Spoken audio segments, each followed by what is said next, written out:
새벽 4시, 세상이 아직 지푸른 어둠에 잠겨 있을 때 서울의 낡은 골목길 한편에서는 이미 따뜻한 생명이 피어오르고 있었다.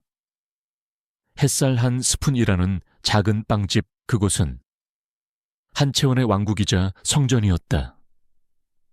오븐에서 뿜어져 나오는 훈훈한 열기가 차가운 새벽 공기를 밀어냈고 고소한 버터와 발효되는 이스트의 향기가 그녀의 지친 영혼을 위로했다. 그녀의 하얗고 가는 손이 마치 춤을 추듯 반죽 위를 오갔다. 그녀는 이 일을 사랑했다. 딱딱한 밀가루가 그녀의 손길을 거쳐 부드럽고 따뜻한 생명체로 다시 태어나는 이 모든 과정이 그녀에게는 경이로운 마법과도 같았다. 하지만 새벽의 마법이 끝나고 아침이 밝아오면 그녀는 어김없이 차가운 현실과 마주해야 했다. 갓 구운 빵을 진열대에 올려놓은 그녀는 카운터 구석에 놓인 작은 테이블에 앉았다. 그녀의 시선이 테이블 위에 쌓인 붉은 글씨에 우편물들에 닿았다. 가게 월세 독촉장, 설비 대출금 상환 요구서. 그녀의 얼굴에서 행복한 미소가 무거운 한숨으로 바뀌었다. 그녀의 빵집이 문을 여는 시간은 아침 7시. 하지만 그녀의 첫 번째 손님은 언제나 정해져 있었다. 그녀는 그날 구운 빵 중에 가장 따뜻하고 부드러운 우유 식빵으로 간단한 샌드위치를 만들고 뜨거운 커피 한 잔을 보온병에 담았다. 그리고 가게 밖으로 나갔다. 가게 앞 골목길 모퉁이에는 허름한 외투를 입은 한 노숙인 할아버지가 언제나처럼 밤새 추위에 떨다 웅크리고 앉아 있었다. 할아버지, 아침 드세요.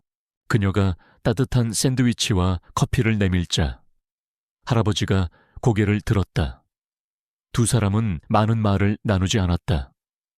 그녀는 그저 부드럽게 미소 지었고 할아버지는 깊은 감사함이 담긴 눈으로 고개를 끄덕일 뿐이었다. 그것은 그녀와 그 사이에 1년 넘게 이어진 조용한 아침의 의식이었다. 그녀는 자신이 만든 온기를 세상 가장 추운 곳에 있는 사람과 나누고 싶었다.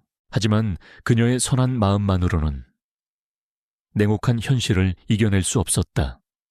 몇 달 전, 바로 길 건너편에 대기업 프랜차이즈 빵집이 들어선 이후 햇살 한 스푼의 손님은 눈에 띄게 줄었다. 그녀의 빵맛을 사랑하는 단골 손님들이 있었지만 거대 자본의 화려한 마케팅과 할인 공세 앞에서 그녀의 작은 가게는 풍전등화나 다름없었다. 그녀는 텅 빈 가게를 보며 자신도 모르게 손목에 찬 낡은 팔찌를 만지작거렸다. 팔찌에는 세월의 흔적으로 빛이 바랜 작은 햇님 모양의 은색 참참이 달려 있었다. 그녀는 불안하거나 마음이 복잡할 때면 언제나 이 햇님 참을 만지는 버릇이 있었다. 그것은 아주 오래전 기억의 파편이었다. 10살 남짓의 어린 시절, 여름, 지리산으로 향하던 가족 여행길이었다. 갑작스럽게 쏟아진 폭우로 산길에서 그들이 탄 차가 미끄러지는 사고가 났다.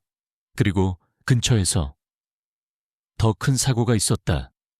낭떠러지 아래로 검은색 고급 승용차 한 대가 처박혀 있었다. 어른들이 모두 정신이 없는 사이 그녀는 보았다. 부서진 차 안에서 자신보다 조금 더 나이가 많아 보이는 한 남자아이가 이마에 피를 흘린 차에 갇혀 있는 것을 그녀는 두려웠지만 자신도 모르게 빗속을 뚫고 그에게로 향했다. 그녀는 작은 손으로 그가 차에서 빠져나올 수 있도록 필사적으로 도왔다. 아이는 의식을 잃기 직전 고맙다며 자신의 목에 걸고 있던 목걸이에서 이 햇님 참을 빼어 그녀의 손에 쥐어주었다. 그 후의 기억은 희미했다. 그녀는 도움을 요청하기 위해 비를 맞으며 달렸고 곧이어 어른들에게 발견되었다. 그녀는 그 아이가 어떻게 되었는지, 이름이 무엇인지 아무것도 알지 못했다. 그녀에게 이 해님 참은 그날의 무서웠던 기억이자 동시에 이름 모를 소년을 구해냈던 작은 용기의 상징이었다. 손님 없는 오후, 그녀는 가게의 대출 상환 계획서를 보며 깊은 시름에 빠졌다. 이대로 가다가는 부모님이 남겨주신 이 유일한 유산이자 그녀 인생의 전부인 이 작은 빵집을 잃게 될지도 몰랐다. 그녀는 해님 참을 꽉 쥐었다. 지켜야 해. 무슨 일이 있어도. 그녀는 이 작은 빵집을 지키기 위해서라면 무슨 일이든 할 수 있다고 생각했다. 하지만 그 무슨 일이 그녀의 인생 전체를 뒤흔들 휠체어에 앉은 냉정한 CEO와의 계약 결혼이 될 것이라고는 그때의 그녀는 상상조차 하지 못했다. 한채원의 작은 희망은 길 건너편에 대기업 프랜차이즈 빵집이 벌이는 파격 할인 공세 앞에서 속수무책으로 부서져 내리고 있었다. 그녀의 가게는 파리만 날렸고 은행에서는 마침내 최종 담보 실행 예고 통지서가 날아왔다. 그녀의 꿈과 부모님의 유산이 담긴 햇살 한 스푼은 이제 문을 닫을 위기에 처했다. 같은 시각 아우라 호텔의 회장실에서는 서진우가 할아버지인 서 회장 앞에서 분노를 사귀고 있었다. 내 사촌 준혁이가 네 자리를 어떻게든 뺏으려고 혈안이 되어 있는 거 모르는 거냐? 알고 있습니다. 그런 놈에게 약점을 잡히지 않는 유일한 방법은 네가 안정적인 가정을 꾸리고 이 할애비를 안심시키는 것뿐이다. 내 오랜 친구의 손녀딸이 작은 빵집을 운영하며 어렵게 살고 있다더구나. 내가 그 집안을 도울 테니 너는 그 아이와 결혼해. 이달 말까지 거절한다면 준혁이에게 네 자리를 넘길 수밖에 없다.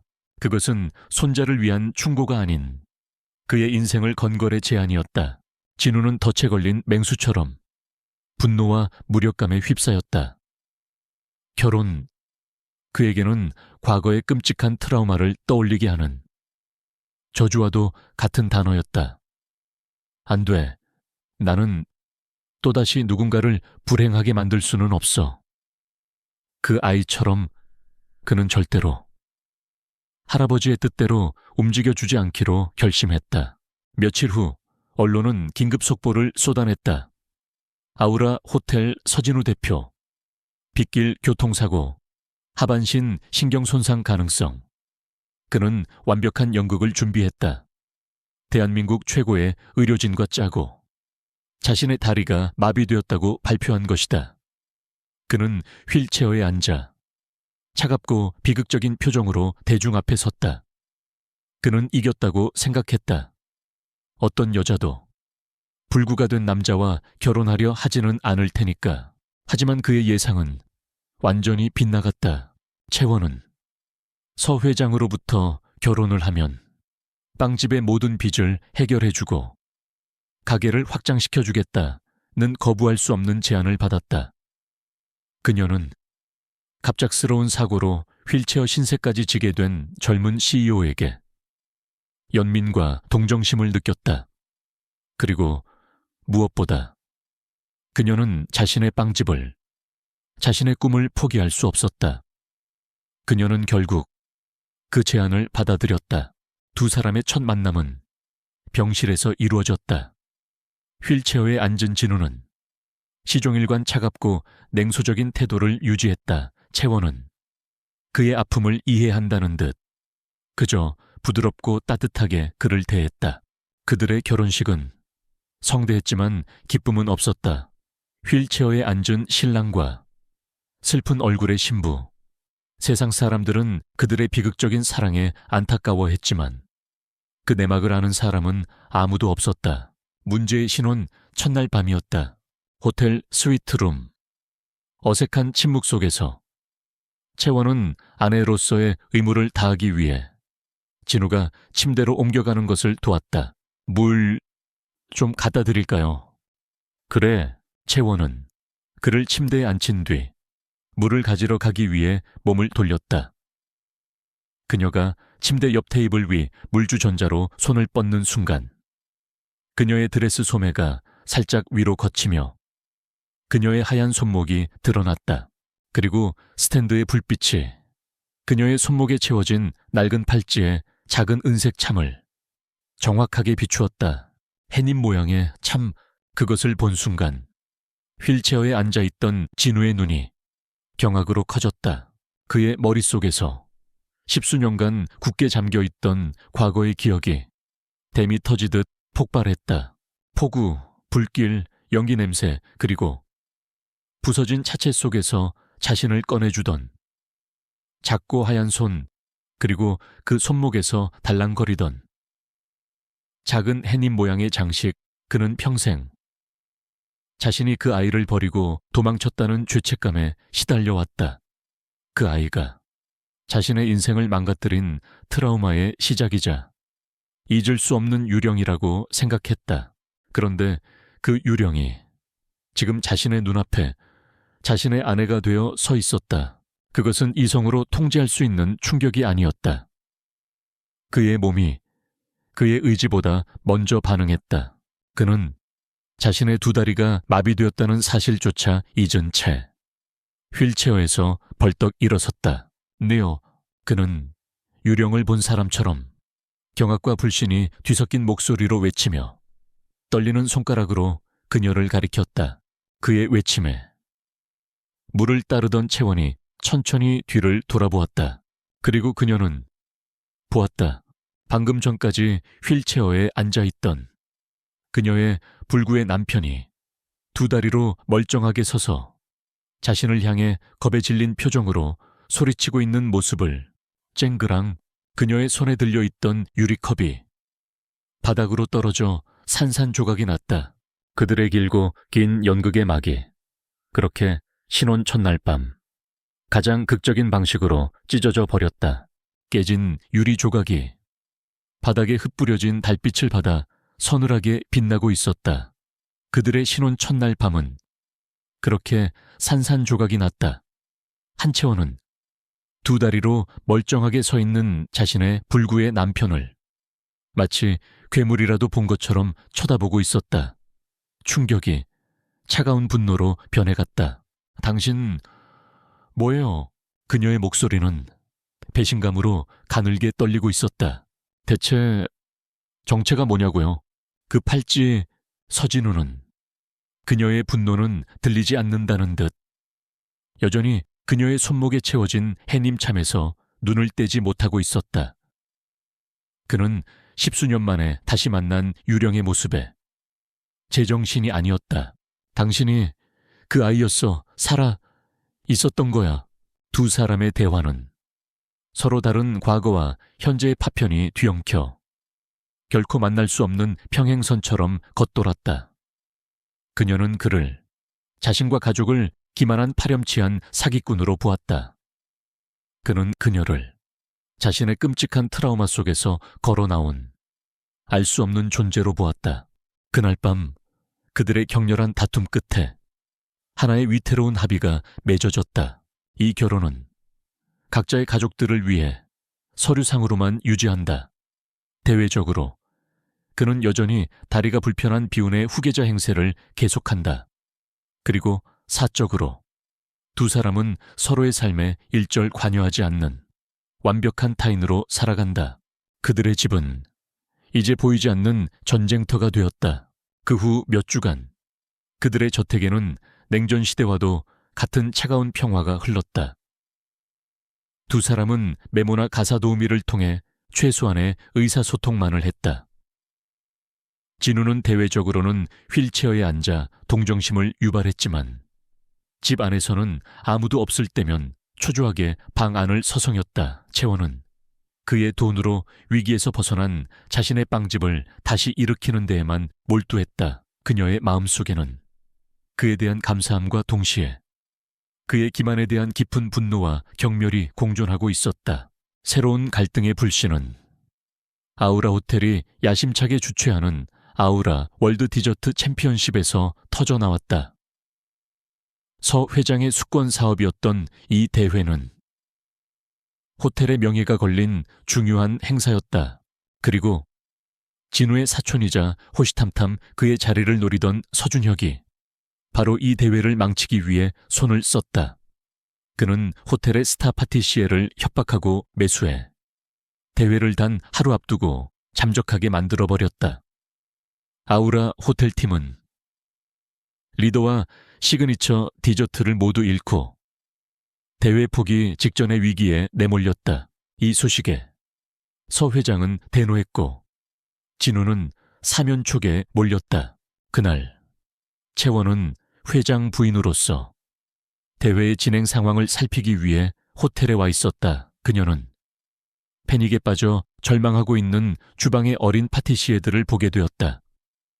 리더를 잃고 무엇을 해야 할지 몰라 눈물만 글썽이는 그들의 모습에서 그녀는 과거 자신의 모습을 보았다. 그녀의 안에서 잠들어 있던 파티시에로서의 자존심과 열정이 뜨겁게 끓어오르기 시작했다. 그녀는 이대로 모든 것이 망가지는 것을 지켜보고만 있을 수는 없었다. 그녀는 망설임 끝에 거대한 호텔의 주방 안으로 들어섰다. 그녀의 갑작스러운 등장에 주방의 모든 스태프들이 의아한 눈으로 그녀를 쳐다보았다. 후미장님의 젊은 아내가 여긴 어쩐 일로? 채원은 그들의 시선은 아랑곳하지 않고 허리에 하얀 앞치마를 둘렀다. 그 순간 그녀의 분위기가 완전히 바뀌었다. 슬프고 조용했던 회장 부인은 사라지고 그 자리에 예리하고 자신감 넘치는 한 명의 셰프가 서 있었다. 그녀는 패닉에 빠진 팀원들을 향해 나지막하지만 힘있는 목소리로 말했다.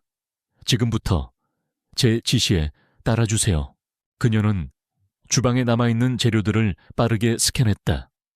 그리고 그녀의 머릿속에서 수백 가지의 레시피들이 조합되며 새로운 창조물이 탄생하기 시작했다. 그녀의 손이 움직이기 시작했다.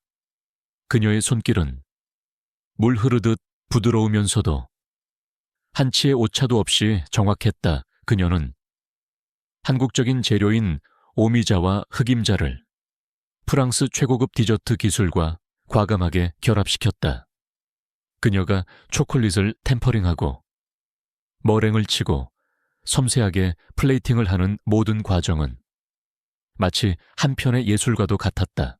그 광경을 세 명의 남자가 각기 다른 감정으로 지켜보고 있었다. 패닉에 빠져 주방으로 달려온 서진우. 손자의 실수를 질책하기 위해 찾아온 서 회장. 그리고 자신의 계략이 성공했음을 확인하고 조롱하기 위해 나타난 서준혁. 세 사람은 모두 압도적인 카리스마로 주방 전체를 지휘하는 채원의 모습에 말을 잃고 넋을 놓고 있었다.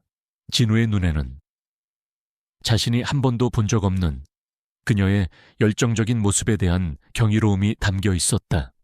서 회장의 눈에는 날카로운 흥미가 떠올랐다. 그리고 서준혁, 그의 얼굴에서는 의기양양했던 미소가 사라지고 그 자리에 당혹감과 분노가 피어오르고 있었다. 그는 깨달았다. 저 여자는 그저 순진하고 운 좋은 빵집 주인이 아니었다. 그녀는 서진우의 가장 강력한 그리고 예측 불가능한 새로운 무기였다. 한채원의 깜짝 등장으로 아우라 호텔팀은 기적적으로 월드 디저트 챔피언십의 결승전에 진출했다. 그녀의 디저트는 단순히 맛있는 것을 넘어 사람의 마음을 움직이는 이야기가 담겨 있었다. 그녀는 순식간에 대회 최고의 다크호스로 떠올랐다. 서진우는 매일 밤 아내의 놀라운 성공에 대한 뉴스를 보며 자신도 모르게 입가에 미소가 지어지는 것을 막을 수 없었다. 하지만 그들의 위태로운 평화를 서준혁은 그대로 둘 생각이 없었다. 그는 자신의 계략이 성공했다고 의기양양하게 웃던 그 주방에서의 굴욕을 결코 잊지 않았다. 그는 두 사람 모두를 가장 화려한 무대 위에서 가장 비참한 방식으로 추락시킬 계획을 세웠다. 결승전 당일 아우라 호텔의 그랜드 볼룸은 수백 개의 카메라와 관중들의 뜨거운 열기로 가득 찼다. 모든 경기는 전국에 생방송으로 중계되고 있었다. 준혁은 자신의 계획이 완벽하게 진행되고 있음을 확인하며 회심의 미소를 지었다. 첫 번째 계획. 그는 이미 사람을 시켜 채원의 결승전 디저트에 사용될 핵심 재료이자 단시간에 대체하는 것이 불가능한 희귀한 지리산 석청 실층을 사고로 위장해 전부 파손시킨 상태였다. 그리고 두 번째 계획. 그는 재계에서 독사의 혓바닥이라 불리는 악명 높은 음식 평론가와 기업 총수들의 스캔들만 전문적으로 파헤치는 타블로이드 기자를 특별 손님으로 초대했다. 그는 그들에게 오늘 서진우의 가장 큰 비밀에 대한 독점 특종을 선물하겠다고 약속했다. 바로 그의 가짜 다리 부상에 대한 것이었다. 오늘 아주 기억에 남을 만한 쇼를 보게 되실 겁니다. 무대 뒤편의 주방은 전쟁터를 방불케 했다. 채원은 마지막 플레이팅을 위해 자신의 비장의 무기인 석청을 가지러 냉장 보관실로 향했다. 하지만 그녀를 맞이한 것은 바닥에 깨져버린 유리병과 그 주위로 끈적하게 흩어진 꿀의 흔적뿐이었다. 누군가 이미 깨끗하게 치워버린 후였다. 그녀의 피가 차갑게 식었다. 이것은 단순한 실수가 아니었다. 명백한 파괴 공작이었다. 대체할 재료도 그럴 시간도 없었다. 아우라 호텔팀 발표까지 10분 남았습니다. 무대 감독의 외침이 그녀의 심장을 찔렀다. 절망감이 그녀의 온몸을 덮쳤다. 호텔 전체의 명예가 그녀의 어깨 위에 달려 있었다. 그녀는 이 거대한 무대 위에서 홀로 고립된 것이다. 그 시각 객석 맨 앞줄 진우는 할아버지인 서 회장의 옆에서 휠체어에 앉아 무대를 지켜보고 있었다. 그는 아내의 성공을 남몰래 자랑스러워하며 초조하게 그녀가 등장하기만을 기다리고 있었다. 바로 그때 그의 눈에 두 명의 낯선 얼굴이 들어왔다. 독사의 혓바닥 평론가와 그를 물어뜯기 위해 혈안이 되어 있는 타블로이드 기자. 그들은 공식 초청 명단에 없는 인물들이었다.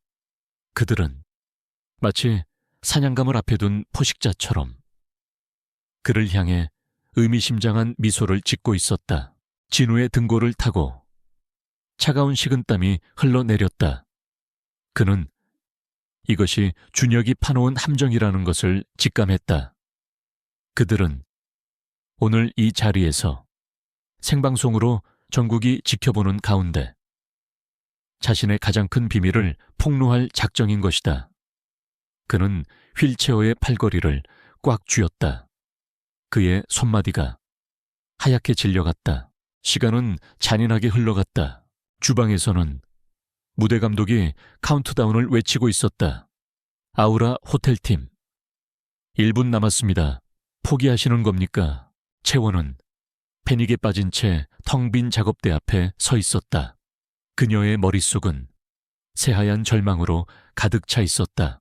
그리고 마침내 무대 위 화려한 조명 아래 사회자가 우렁찬 목소리로 외쳤다.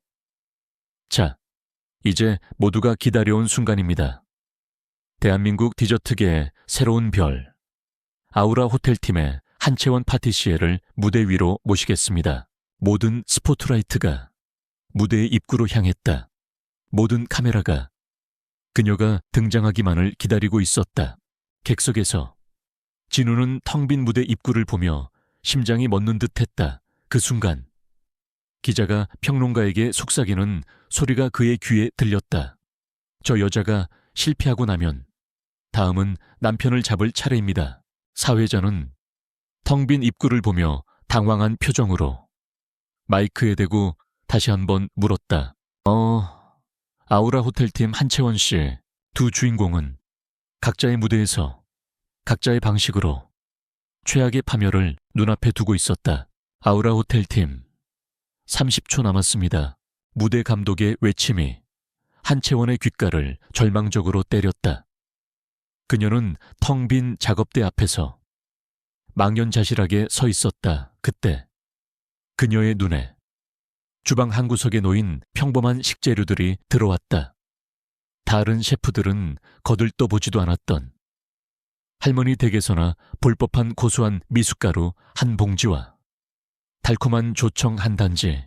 순간 그녀의 머릿속에 어릴 적 여름날의 기억이 스쳐 지나갔다. 툇마루에 앉아 할머니가 만들어주시던 달콤하고 시원한 미숫가루 화채.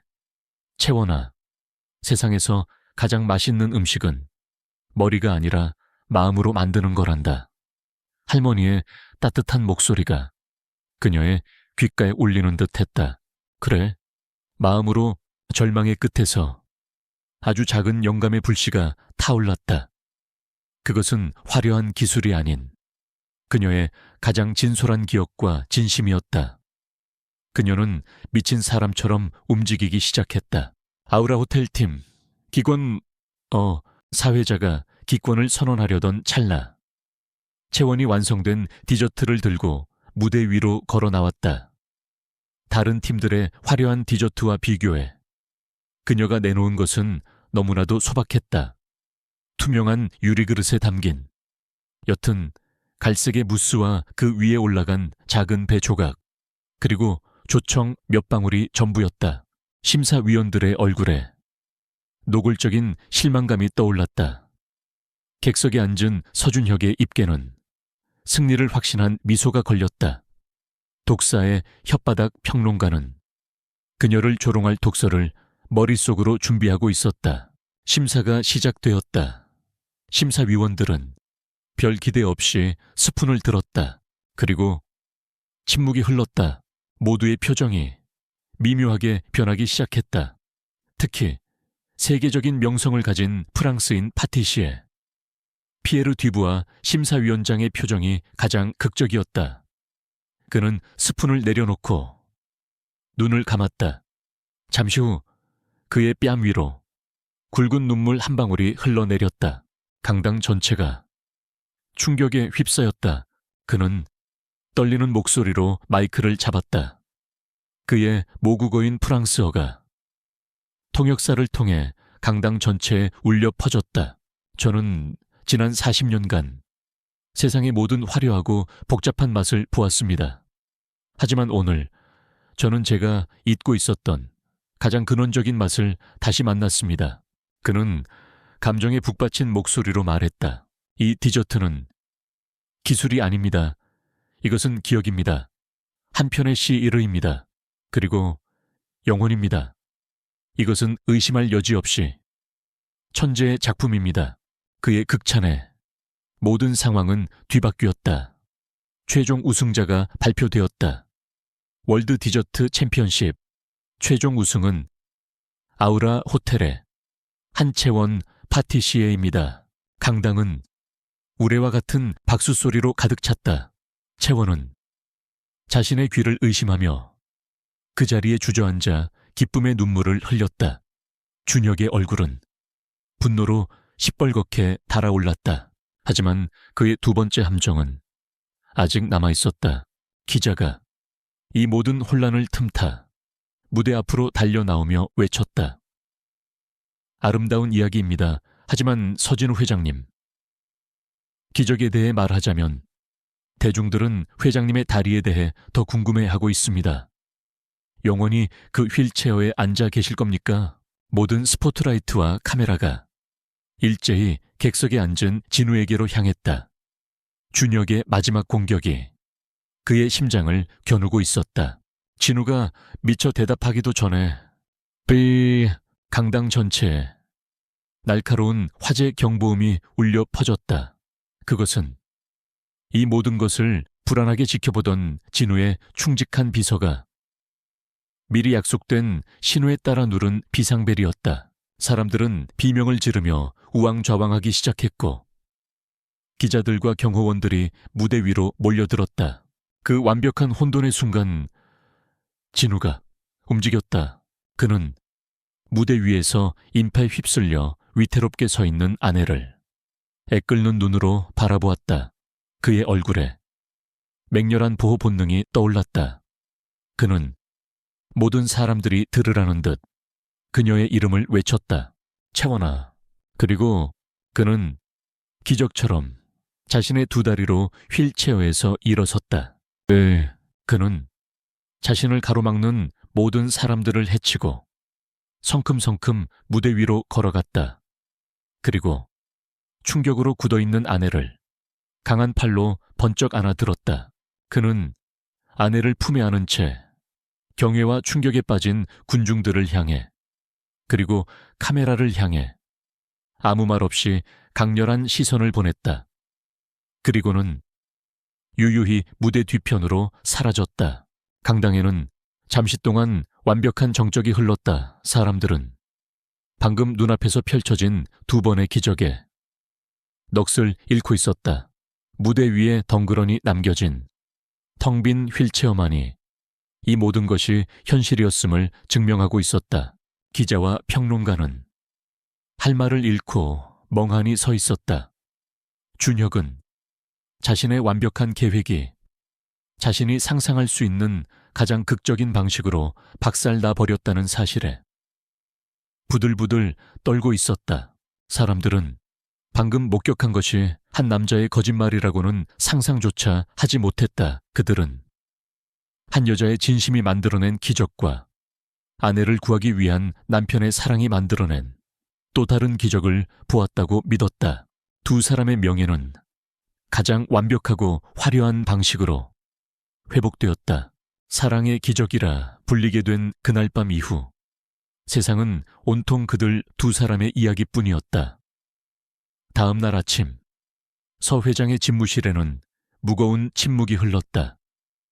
진우의 충직한 비서가 지난밤의 모든 소동의 배후에 서준혁이 있었다는 명백한 증거들을 서 회장의 책상 위에 올려놓았다. 주방 직원을 매수한 CCTV 영상, 평론가와의 통화 녹취록까지. 서 회장의 분노는 조용해서 더욱 무서웠다. 그는 즉시 준혁을 호출했다. 너는 내 손자가 아니다. 서 회장의 목소리는 어떤 감정도 실려있지 않아 더욱 잔인하게 들렸다. 오늘부로 넌 이 집안과 그리고 이 회사에 그 누구와도 관련 없는 사람이다. 내 눈앞에서 사라지거라. 준혁의 야망은 그렇게 허무하게 끝이 났다. 그는 자신의 모든 것을 걸고 판을 짰지만 그가 계산하지 못했던 단 한 가지, 진심이라는 변수 앞에서 처참하게 무너져 내린 것이다. 그날 저녁, 펜트하우스. 진우는 아주 오랫동안 잊고 있었던 낡은 구급상자 하나를 들고 채원의 앞에 앉았다. 그들의 길고 길었던 오해를 끝낼 마지막 조각이었다. 그는 처음으로 10수년 전 그날의 사고에 대해 입을 열었다. 당시 17살이었던 그는 철거를 앞둔 낡은 건물에 친구들과 몰래 들어갔다가 갑작스러운 화재와 함께 건물이 붕괴하는 사고를 당했다. 떨어지는 기둥에 머리를 맞고 철근 아래에 다리가 깔렸어. 연기 때문에 숨도 쉴 수 없었고 곧 죽을 거라고 생각했지. 그의 목소리는 마치 오래된 상처를 다시 헤집는 듯 고통스럽게 떨리고 있었다. 그때 네가 나타났어. 그는 영희 속에서 나타난 작은 여자아이, 그리고 그 아이의 손목에서 빛나던 해님 참에 대해 이야기했다. 아이는 자신의 작은 몸으로 필사적으로 그를 짓누르던 자네를 밀어내려 애썼다. 나는 내 손을 잡았어. 하지만 너무 아프고 무서웠어. 그리고 정신을 차렸을 때 나는 병원이었고 너는 없었지. 그의 눈에서 10수년간 억눌러 왔던 눈물이 흘러내렸다. 나는 내가 내 손을 놓아버렸다고 생각했어. 나 혼자 살기 위해 나를 구해준 너를 그 불구덩이 속에 버리고 도망쳤다고. 그 죄책감이 지난 15년간 단 하루도 나를 놓아주지 않았어. 그것이 그의 트라우마의 실체였다. 그가 결혼을 두려워하고 타인에게 마음을 여는 것을 겁냈던 이유, 그는 자신이 누군가에게 가까워지면 결국 그 사람을 불행하게 만들 비겁한 겁쟁이라고 믿고 있었던 것이다. 그의 고통스러운 고백을 채원은 조용한 눈으로 끝까지 듣고 있었다. 그녀의 마음속에서 희미했던 기억의 조각들이 마침내 하나의 완전한 그림으로 맞춰지고 있었다. 그녀는 그의 뺨 위로 흐르는 눈물을 부드럽게 닦아주며 나지막이 말했다. 당신이 틀렸어요. 당신은 내 손을 놓지 않았어요. 그녀는 그가 기억하지 못하는 그날의 진짜 진실을 이야기해 주었다. 당신은 머리를 너무 심하게 다쳐서 내 손을 잡은 채로 정신을 잃었어요. 나는 당신을 혼자 둘 수 없어서 도움을 요청하려고 미친 듯이 달렸어요. 내가 어른들을 데리고 돌아왔을 때 이미 소방관들이 당신을 구해낸 뒤였죠. 나는 당신이 어떻게 되었는지, 살아있는지조차 알지 못한 채 그렇게 당신과 헤어졌던 거예요. 그녀의 말에 진우의 시간이 멈췄다. 그를 평생 짓눌러왔던 공동의 상처는 사실 끔찍한 비극이 아닌 서로의 기억이 어긋나버린 슬픈 오해였던 것이다. 그는 비겁자가 아니었다. 그녀는 버려진 것이 아니었다. 그는 부상자였고 그녀는 영웅이었다. 십수년간 그의 영혼을 올가매고 있던 지독한 죄책감의 사슬이 그녀의 진실된 한마디에 쨍그랑 소리를 내며 끊어지는 듯했다. 그는 처음으로 어린아이처럼 소리내어 울었다. 그녀는 그런 그를 아무 말 없이 따뜻하게 안아주었다. 그들의 과거는 마침내 제자리를 찾았다. 이제 그들의 미래가 시작될 차례였다. 진우는 자신의 모든 상처와 연약함을 드러낸 눈으로 그녀를 바라보았다. 내가 다리를 다쳤다고 거짓말했던 건 또다시 누군가를 불행하게 만들까봐 두려워서였어. 하지만 이제 알아. 진짜 불행은 당신 없이 살아가는 거라는 걸. 채원아, 그가 처음으로 그녀의 이름을 다정하게 불렀다. 나와 처음부터 다시 시작해주겠어. 이번에는 어떤 거짓도 어떤 오해도 없는 진짜 우리로서. 그녀는 대답 대신 그의 입술에 부드럽게 입을 맞췄다. 그들의 과거는 마침내 치유되었다. 이제 그들의 진짜 미래가 눈부시게 시작되고 있었다. 2년 후 서진우와 한채원의 동화 같은 러브스토리는 그들이 겪었던 시련만큼이나 세상에 큰 울림을 주었다. 진우는 더 이상 과거의 트라우마에 갇혀 휠체어라는 거짓된 방패 뒤에 숨지 않았다. 그는 아내의 사랑을 통해 자신의 상처를 정면으로 마주하고 진정한 리더로 거듭났다. 그리고 채원, 그녀의 작은 빵집 햇살한 스푼은 이제 아우라 호텔 그룹의 지원 아래 대한민국에서 가장 유명한 파티세리 브랜드가 되었다. 하지만 그녀는 단순히 사업을 확장하는 데 그치지 않았다. 그녀는 빵을 통해 자신이 얻었던 희망과 위로를 다른 사람들과 나누기로 결심했다. 햇살한 스푼 베이킹 아카데미. 그녀는 과거의 자신처럼 어렵고 소외된 환경의 청소년들을 위해 무료로 제과제빵 기술을 가르치는 아카데미를 열었다. 그곳은 아이들에게 단순히 기술을 가르치는 곳이 아니었다. 따뜻한 빵 냄새 속에서 새로운 꿈을 꾸고 다시 일어설 용기를 얻는 희망의 인큐베이터였다. 그날 오후 아카데미의 모든 수업이 끝난 후 빵집에는 부드러운 버터 냄새와 늦은 오후에 나른한 햇살만이 남아있었다. 창밖에는 며칠간 계속되었던 여름의 끝을 알리는 부드러운 가을비가 내리고 있었다. 채원은 혼자 남아 내일 판매할 빵 반죽을 준비하고 있었다. 바로 그때 가게 문이 열리며 익숙한 그림자가 들어섰다. 아직도 안 끝났어. 말끔한 수트 대신 편안한 셔츠 차림의 진우였다. 그는 이제 더 이상 회장이라는 직함에 얽매이지 않고 종종 이렇게 예고 없이 아내의 빵집을 찾아와 그녀의 일을 돕곤 했다. 그는 익숙하게 앞치마를 두르고 그녀의 맞은편에 섰다. 피곤할 텐데 내가 할게. 아니에요. 같이 해요. 두 사람은 말없이 그러나 완벽한 호흡으로 함께 반죽을 치대기 시작했다. 쿵, 쿵, 반죽이 작업대에 내리쳐지는 소리가 빗소리와 어우러져 편안한 리듬을 만들어냈다. 그것은 거대한 호텔 스위트룸의 어색한 침묵과는 비교할 수 없는 따뜻하고 충만한 일상의 소리였다. 반죽을 하던 진우의 손이 멈췄다. 그는 밀가루가 묻은 손으로 채원의 손목을 부드럽게 감쌌다. 그의 시선이 그녀의 팔찌에 달린 작은 해님 참에 닿았다. 이 작은 해님이 그가 나지막이 말했다. 내 인생의 가장 길었던 폭풍우 속에서 나를 비춰준 유일한 빛이었어.